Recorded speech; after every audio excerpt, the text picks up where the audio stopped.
네, 오늘은 우리 성탄절 하루 전날입니다. 만약 밤이었다면 이 성탄 이브라고 하죠. 크리스마스 이브라고 했을 텐데 우리 가만히 생각해 보면 사람들은 성탄절보다도 성탄절 그 전날 밤, 그러니까 크리스마스 이브에 더 마음이 설렜던 것 같습니다. 우리 백화점이나 아니면 이렇게 번화가 같은 데를 가보면 이 크리스마스 트리도 많이 장식되어 있고 또 모두가 성탄절을 되게 즐거워하는 그런 모습을 우리가 발견할 수 있잖아요. 근데 물론 애석한 점이 하나가 있다면 그 즐거움이 예전 같지는 않은 것 같아요. 이 시대가 가면 갈수록 이 성탄을 기뻐하는 모습들이 점차 축소되어 가는 것 같은데 아마도 이 삶이 너무 고단해서 그런 게 아닐까. 현대인의 삶이 너무 고단해서 그런 즐거움을 함께 즐거워할 그런 여유도 없는 게 아닌가 그런 생각이 듭니다. 우리 전 세계적으로 12월 25일은 사람들이 크리스마스로 보내는데요. 크리스마스는 크리스트와 마스 이 두 단어를 합친 말입니다. 그러니까 쉽게 말하면 그리스도절 혹은 그리스도 축일 혹은 우리는 한자 말을 쓰는 걸 좋아하니까 성탄절이라고 부르는데요. 그러면 예수님이 정말 그 12월 25일에 딱 그 날짜에 태어나셨을까요? 네, 그건 이제 아니라는 것을 우리가 다들 잘 알고 있습니다. 예전에는 진짜 그날에 태어나셨나 보다 이렇게 생각했는데 이제는 사람들이 잘 알고 있어요. 그 날짜에 딱 태어나신 게 아니라는 걸요. 예수님이 무슨 날짜에 태어났냐고 이렇게 물어보신다면 사실 아무도 모릅니다. 그 날짜가 언제인지 모르고요. 이 정황을 따져보면 이 그레고리 원력이라고 우리가 쓰는 달력이 그렇잖아요. 그 달력을 기준으로 볼 때 목자들이 양떼를 치고 있었고 그리고 또 별의 움직임이 있었고 또 호적조사하라고 했던 그 사건까지 하나씩 따져보면 아마도 4월 말이 아닐까 혹은 5월, 4월, 5월이 아닐까 이렇게 생각하는 의견이 있는데요. 아직까지 의견일 뿐입니다. 진짜 언젠지 어떤 날짜에 정확히 태어났는지는 아무도 모릅니다. 본래 12월 25일은 로마 제국이 태양신을 숭배하는 종교의 날이었어요. 그런데 그 기독교로 이 국교가 바뀌면서 이제 우리의 주님은 태양신이 아니다. 우리 예수님이 우리의 주님이시다. 라는 그런 대전환이 일어나게 돼요. 그러니까 태양신을 섬기던 그 날이 예수 그리스도를 신앙 고백하는 날로 바뀌어버리게 된 거예요. 그게 크리스마스의 시초죠. 그리고 그 날에 예수 그리스도의 나심을 기념하게 되면서 점차 그렇게 굳혀져 갑니다. 그러면 우리가 크리스마스에 담겨있는 정신을 우리가 반영해서 적용한다면 어떻게 할 수 있겠습니까? 일단 가장 먼저 우리 안에 어떤 우상이 있는지를 찾아보는 거죠. 태양신을 숭배하다가 예수 그리스도를 향하여 신앙 고백이 바뀐 것처럼 우리 안에 있는 우상은 무엇인지 그것을 먼저 찾아보고 그리고 어느샌가 우리 가운데 우상으로 다가온 그것이 우리의 주인이 아니라고 우리의 생명의 근원이요 우리의 주님은 바로 예수님이라고 신앙 고백하는 날이 바로 성탄절이죠. 인간의 욕망, 그러니까 인간의 우상을 세 가지로 압축하면 돈과 권력과 성이라고 얘기합니다. 돈과 명예와 성 다 좋습니다. 사람들이 만나서 대화 나누는 것을 가만히 보면 그 대화 속에서 사람들이 무엇을 우상으로 섬기고 있는지가 많이 드러나더라고요. 그 안에서 다 나옵니다. 부동산 얘기하시는 분들도 많고 보통은 다 돈으로 귀결되는 것 같아요. 혹은 어떻게 하면 성공할 수 있는가 이런 얘기를 많이 하시는데요. 그 자체가 나쁘다는 게 아니라 그것이 어느샌가 우리의 삶의 우상이 되지 않았는지 그 부분을 점검해야 된다는 거죠. 우리가 주님보다 어느샌가 더 사랑하고 있는 것은 무엇인지 그것을 찾아내고 그리고 돌아서서 주님만이 나의 주님이시라는 진정한 신앙 고백을 드릴 수 있다면 그것은 크리스마스의 의미와 부합할 수 있는 거예요. 그러면 크리스마스는 사람들이 즐거워하며 축제를 벌이는 날보다도 물론 그런 부분도 있지만요. 그것보다도 회심의 날이 더 가까울 수 있습니다. 우리의 마음을 주님께로 다시 정하는 날이죠. 그럼 우리가 이어서 이런 생각도 해볼 수 있습니다. 그러면 어떤 그 특정한 날짜가 그 신성하고 거룩한 그런 것은 아니구나. 꼭 12월 25일이 그날 딱 못 박혀서 그날은 뭔가 종교적으로 뭔가 신성하고 뭔가 특별한 그런 날은 아니구나. 이런 것을 깨달을 수 있습니다. 물론 맞는 얘기예요. 12월 25일이 뭔가 그 신성한 날은 뭐 어떤 기운이 감도는 그런 날은 아닙니다. 예수님의 오심을 깊이 생각하고 묵상하며 감사하는 날이라면 어떤 날이든 그게 다 의미가 있는 것이지 어떤 한 날에 종교적인 기운이 감돌고 그런 것은 없죠. 송구영신 예배도 마찬가지입니다. 12월 31일에서 1월 1일로 넘어가는 그 해가 그 순간에 넘어갈 때 그게 이제 해가 바뀌니까 그때 뭔가 영험하고 뭔가 신비한 기운이 있는 게 아니라 그 한 해의 마지막과 시작을 주님께 드리려고 하는 성도님들의 귀한 마음이 담겨 있기 때문에 그래서 그 날이 의미가 있는 거죠.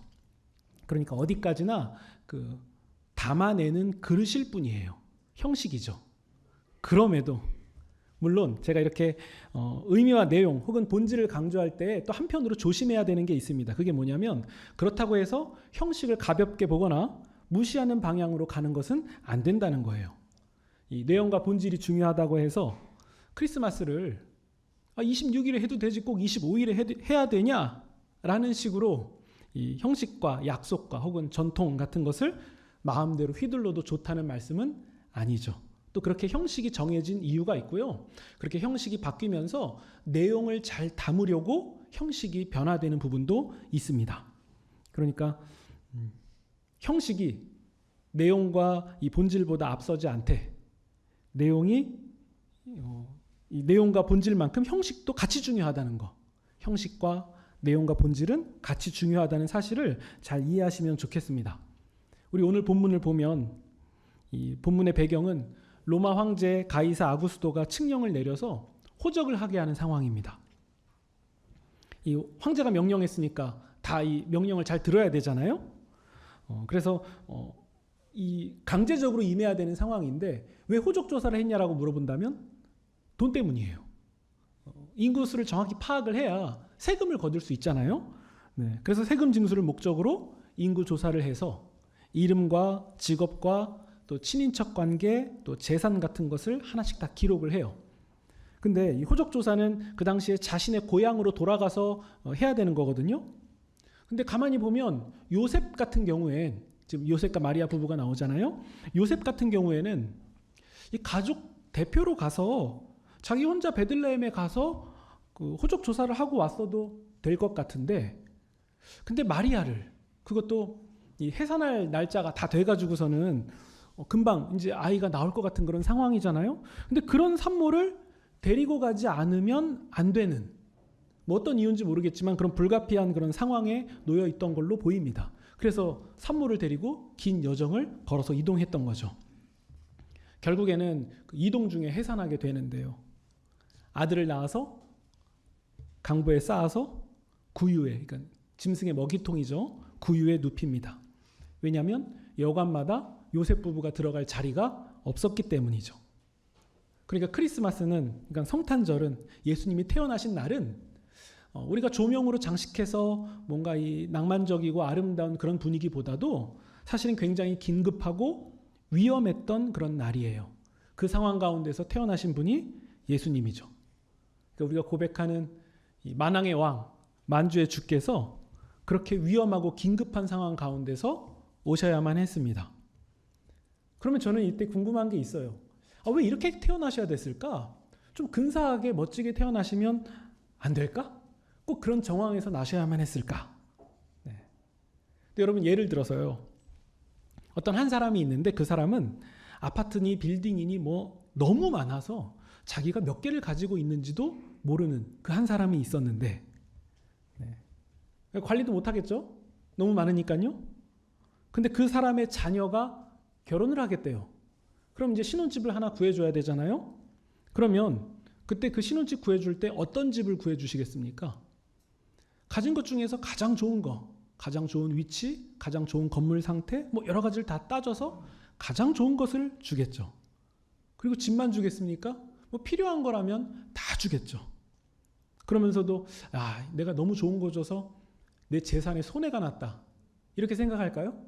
그렇지도 않을 거예요. 그게 있었는지도 모르겠죠. 그런데 그런 사람이 정작 자식의 신혼집을 얻어줄 때 지하 3층에다가 창문도 없고 수도, 가스 이런 것도 제대로 안 돼 있고 화장실도 야외 화장실, 게다가 집에서는 계속 냄새만 나는 그런 집을 얻어줬다고 해봅시다. 그러면 여러분, 제가 방금 이 얘기를 드렸을 때, 아니 그 사람은 돈이 없나? 가난하나? 사업이 잘 안 되나? 뭐가 힘든가? 생각이 안 되나? 이런 생각이 드십니까? 아니면 야, 그 사람이 그러는 거면 뭔가 무슨 목적과 의도와 의미가 있겠다, 이렇게 생각하십니까? 전자입니까? 후자입니까? 네, 후자죠. 지금 이 말씀을 왜 드렸냐면, 지금 제가 나름대로 하나님을 좀 비유해서 표현하려고 했던 거예요. 하나님은 능력이 혹은 재산이, 집이 혹은 지식이 부족해서 예수님이 그렇게 태어나도록 하셨습니까? 그게 아니라는 건 우리는 잘 알죠.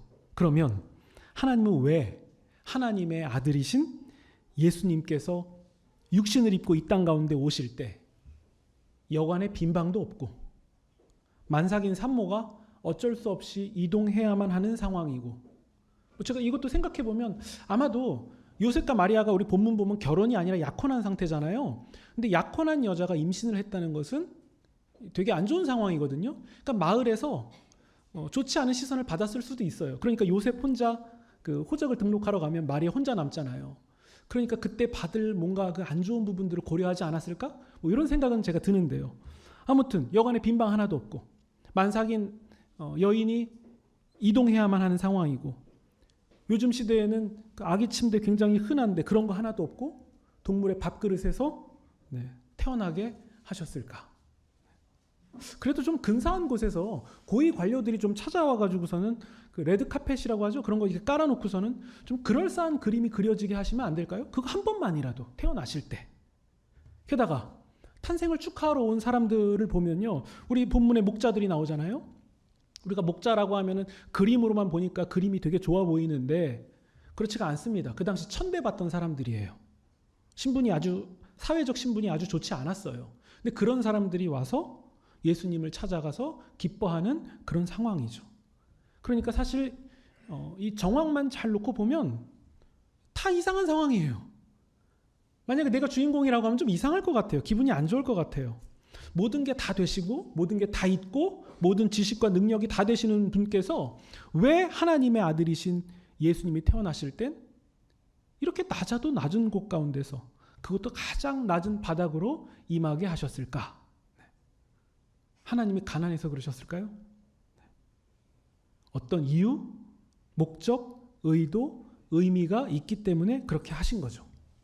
그래서 제가 한 주간 많이 생각을 해봤습니다. 도대체 하나님은 왜 그러셨을까? 그래서 길 가다가도 생각해보고 지하철 타다가도 이렇게 멍하게 생각해봤어요. 왜 그러셨을까? 근데 예수님의 말씀에서 한 가지 답을 얻을 수 있었습니다. 그것은 우리 예수님의 나라가 그런 나라이기 때문이에요. 우리 예수님이 이루시려고 하는 그 나라가 그런 나라이기 때문이죠. 예수님이 제자들에게 이렇게 말씀하셨습니다. 세상에서는 통치자들이 백성을 강제로 지배하고 높은 자리에 있는 자들이 백성을 권력으로 내리누른다. 그런데 너희 제자들, 너희는 그러지 않아야 한다. 누구든지 크고자 하는 자는 너희를 섬기는 자가 되고 누구든지 으뜸이 되고자 하는 자는 너희의 종이 되어야 한다. 인자가 온 것은 섬김을 받으러 온 것이 아니라 도리어 섬기려고 하고 자기 목숨을 많은 사람의 대속물로 주려 함이다. 그러니까 가장 으뜸이시고 가장 크신 분이신 예수님이 바로 주님이시기 때문에, 그 나라의 왕이시기 때문에 가장 섬기는 자로, 가장 종의 자리로, 가장 대속물의 자리로 오신 것입니다. 그래서 예수님이 그렇게 오셨고 하나님이 예수님을 그렇게 보내주신 거죠. 그러니까 어려운 말로 하면 창조주께서 피조물을 위해서 피조물이 되신 사건, 이 일이 일어난 날이 바로 우리가 부르는 성탄절, 크리스마스죠. 하나님은 예수님에 대해서, 예수님을 보내신 이유에 대해서 이렇게 설명하시는데요. 요한복음이 설명합니다. 하나님이 예수님을 보내신 이유. 요한복음의 설명이 이렇습니다. 하나님이 세상을 이처럼 사랑하사 독생자를 주셨으니 이는 그를 믿는 자마다 멸망하지 않고 영생을 얻게 하려 함이라. 그러니까 우리는 이 성탄, 그러니까 아기 예수의 나심을 통해서 하나님께서 인류를 또 우리를 얼마나 사랑하시는지를 우리는 보게 됩니다. 그리고 예수님이 하나님의 뜻에 순종하셔서 이 피조물이 되신 이 성탄을 보면서 하나님을 사랑하시는 예수님, 그분의 순종과 희생, 그리고 인간을 사랑하시는 예수님의 희생과 낮아짐, 우리가 이런 부분들을 깨닫게 되는 거죠. 그래서 여러분, 이 성탄은 우리가 읽은 본문의 끝부분에 나오는 것처럼 지극히 높은 곳에서는 하나님께 영광이 되는 날이 되었고, 또 땅에서는 하나님이 기뻐하시는 사람들에게 평화의 날이 된 것입니다. 그러면 성탄은 예수님 생일을 축하한다고 케이크에 초를 꽂고 그 불을 부는 그렇게 축하하는 날은 아닌 것 같고요. 오히려 우리에게 영원한 생명을 주시려고 가장 낮은 곳으로 임하신 예수님을 향해서, 여러분, 우리가 그 예수님을 왕으로 모시는 그 나라에 갈 사람들 아닙니까? 그래서 우리가 낮은 곳으로 임하고 우리가 겸손함을 취하고 우리가 더 갖고 더 능력이 있다 해도 주장할 수 없는 것은 우리가 들어갈 나라의 왕이 바로 그런 분이시기 때문이에요. 그 예수님을 따라가는 거기 때문에 우리는 그 겸손의 길, 낮아짐의 길을 향해서 우리의 죄성은 원치 않지만 우리는 갈 수 있는 겁니다. 왜냐하면 우리는 그 나라의 백성이요, 그 왕과 하나 된 사람들이기 때문이죠. 그래서 그런 우리에게 영원한 생명을 주시려고 가장 낮은 곳으로 임하신 예수님을 향해서 목자들처럼 하나님께 영광을 돌리고, 또 동방박사들처럼 예수님께 경배를 드리는 날인 것이 분명합니다. 물론 축하의 요소도 있지만요, 결론을 생각하면 축하할 수도 있죠. 맞죠? 근데 축하보다도 영광과 경배를 드리는 날이 더 맞는 것 같습니다. 세상은 어두운 밤이었는데 큰 별이신 예수님이 우리 가운데 오셨습니다. 그래서 죄와 사망이라는 어둠은 물러갔고 이제 영생의 빛이 밝아왔습니다. 그럼 여러분, 오늘 설교 제목에 나온 것처럼 성탄은 무슨 날입니까? 누군가가 이렇게 질문을 한다면 육신을 입고 이 땅에 오신 예수님께 감사와 경배와 영광을 올려드리는 날입니다. 우리의 우상을 버리고 여전히 우리가 매여서 어떻게 할 수 없는 그것들을 과감하게 내버리고 세속과 맞잡은 손을 놓아버리고 영생을 주신 예수님이 우리의 유일한 구주시라는 신앙 고백을 다시 마음에 새기는 날이 바로 성탄이죠. 우리는 예수님으로 다 된 사람들입니다. 주와 함께 낮은 곳으로 갈수록 진정 높아져 간다는 것을 확인하는 사람들이에요. 예수님과 함께 내려가면 내려갈수록 우리는 온 우주의 정점으로 올라가게 되는 것이죠. 그래서 예수님의, 우리 하나님의 사랑이 우리의 말과 행실에 가득 묻어나서 우리의 관계와 또 세상을 감화시키시는 그런 저와 여러분이 되시기를 주님의 이름으로 축원드립니다.